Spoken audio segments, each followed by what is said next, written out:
डरा हुआ होता है। गोरिया आराम से उस कॉकरोच को पकड़कर उसे शांत करती है और चली जाती है और इसी तरह टाइम पूरी रात किसी न किसी बहाने उसे परेशान करता रहता है, जिससे गोरिया की पूरी रात जागते हुए गुजरती है। अगले दिन जब गोरिया स्कूल पहुंचती है तो उसे पता चलता है कि 2 दिन बाद थाइम का बर्थडे है और उसकी माँ एक बहुत बड़ी पार्टी देने वाली है। वहीं थाइम को उसकी बहन डायना का कॉल आता है, जो उसे बताती है कि उसे नहीं पता मॉम इतनी बड़ी पार्टी क्यों दे रही है, लेकिन वो उसे संभल कर रहने की सलाह देती है क्योंकि उनका इंटेंशन कुछ भी हो सकता है। अगले दिन गोरिया को एक बेहद खूबसूरत पैकेट मिलता है जिसके अंदर शानदार कपड़े होते हैं और साथ में थाइम की बर्थडे पार्टी का इन्विटेशन कार्ड भी होता है। लेकिन खुश होने के बजाय उसका दिल बेचैन हो जाता है क्योंकि रोजलिन के ताने अब भी उसके कानों में गूंज रहे होते हैं। फिर भी वो हिम्मत जुटाती है, एक प्यारा सा होममेड केक बनाती है और पार्टी में पहुंच जाती है। लेकिन वहाँ जो होता है वो सबको चौंका देता है। जैसे ही पार्टी शुरू होती है रोजलिन वहाँ आ जाती है और माहौल इतना तनावपूर्ण हो जाता है कि सांस लेना भी मुश्किल लगता है। केविन, एमजे और रेन दूर से ये सब देख रहे होते हैं और गोरिया की हालत को लेकर परेशान होते हैं। रेन उसकी बेचैनी देखता है और कहता है कि चलो टाइम से मिल लो। गोरिया मना करती है,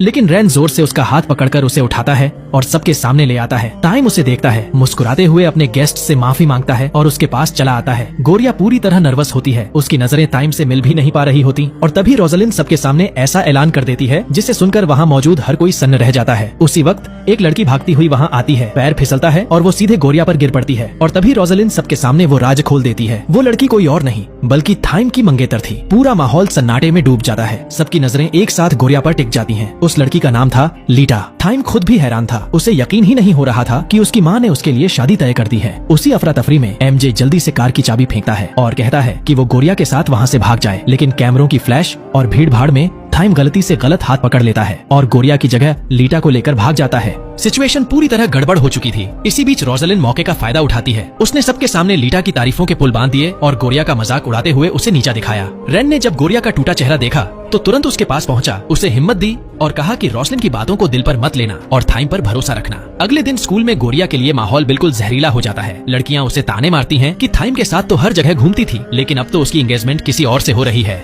लगता है थाइम तुम्हारे साथ सिर्फ टाइम पास कर रहा था। ये बातें गोरिया के दिल को चीर देती हैं और गुस्से में वो सीधा छत पर जाकर जोर जोर से चिल्लाने लगती है। तभी उसे एहसास होता है कि वहाँ कोई और भी है। पीछे मुड़कर देखने पर उसे ली नाम का लड़का दिखता है। वो पूछती है कि तुम कौन हो और यहाँ क्या कर रहे हो। तो ली बेहद नॉर्मल अंदाज में कहता है कि बस हवा खाने आया है। गोरिया को उस पर थोड़ा शक तो होता है, लेकिन वो ज्यादा ध्यान नहीं देती। बाद में जब गोरिया घर पहुँचती है तो हैरान रह जाती है क्योंकि टाइम खुद वहाँ मौजूद होता है। उसने लंच बनाया होता है और उसी का इंतजार कर रहा होता है। वो बताता है कि इस जबरन तय की गई शादी की वजह से वो बहुत स्ट्रेस में है और उसके दिमाग में नेगेटिव ख्याल तक आने लगे थे। ये सुनकर गोरिया घबरा जाती है और प्यार से उसकी घायल हथेली पर पट्टी बांध देती है। उधर केविन, एमजे और रेन इस बात से चिंतित होते हैं कि रोजलिन इतनी जल्दी सगाई करवाने पर क्यों तुली हुई है। अगले दिन गोरिया अपने पार्ट टाइम जॉब के लिए फ्लावर